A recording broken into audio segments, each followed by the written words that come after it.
नमस्कार, आप लाइव बिहार देख रहे हैं। मैं हूं राजमोहन तिवारी। देखिए, इस बार बिहार विधानसभा चुनाव में त्रिकोणीय लड़ाई का अनुमान तो हर किसी ने लगा रखा है। एक तरफ महागठबंधन, दूसरी तरफ एनडीए और फिर प्रशांत किशोर की जनसुराज। लेकिन इस त्रिकोणीय लड़ाई में क्या आपने कभी सोचा है कि किसी एक विधानसभा क्षेत्र में दो भाई ही आमने सामने खड़े हो जाएं? एक तरफ बड़ा भाई तो दूसरी तरफ छोटा भाई। जी हाँ, इस बार बिहार विधानसभा चुनाव में भाई भाई की लड़ाई भी आपको देखने को मिलेगी।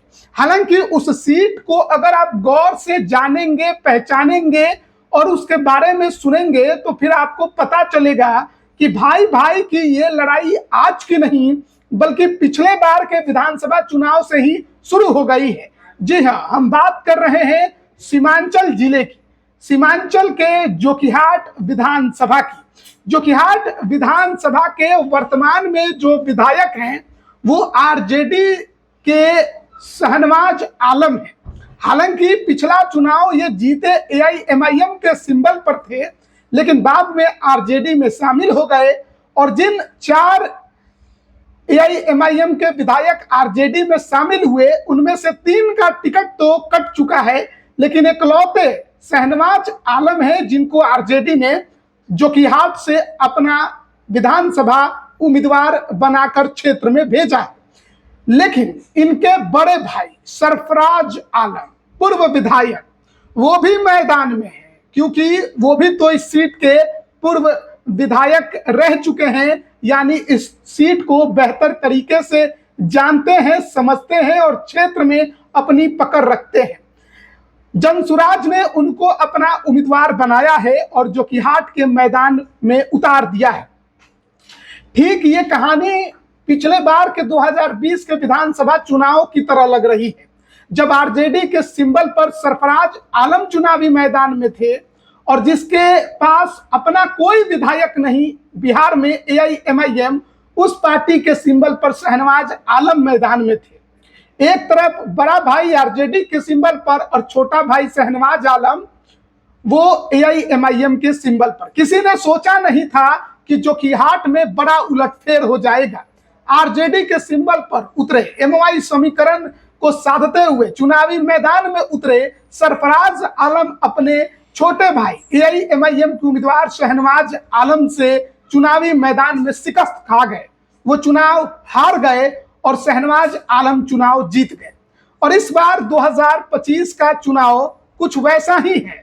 अब आरजेडी के सिंबल पर छोटे भाई शहनवाज आलम चुनावी मैदान में हैं और वहीं दूसरी तरफ जनसुराज, जिसके पास कोई विधायक नहीं, नई नई पार्टी बनी है, प्रशांत किशोर इसे किसी तरह आगे बढ़ाने की कोशिश कर रहे हैं। उस पार्टी के सिंबल पर बड़े भाई सरफराज आलम चुनावी मैदान में है। अब दो भाइयों की लड़ाई तो यहां पर है, लेकिन इसके अलावा यहां पर एआईएमआईएम ने भी अपना उम्मीदवार उतारा है और जनता दल यूनाइटेड ने भी अपना उम्मीदवार उतारा है।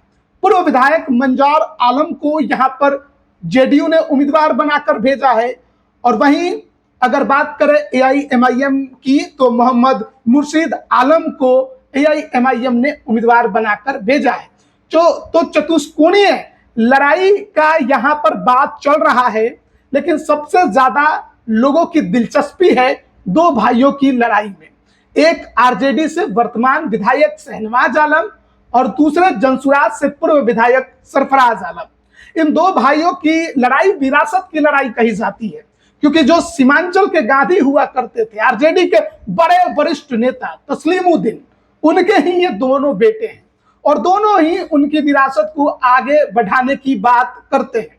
सीमांचल की राजनीति में जोकीहाट का अपना पहचान है। जोकीहाट से तस्लीमुद्दीन भी विधायक रहे, बाद में वो सांसद बने तो उनके बेटे सरफराज आलम यहां से चुनाव लड़ते रहे और 2 बार चुनाव जीते भी वो यहां से।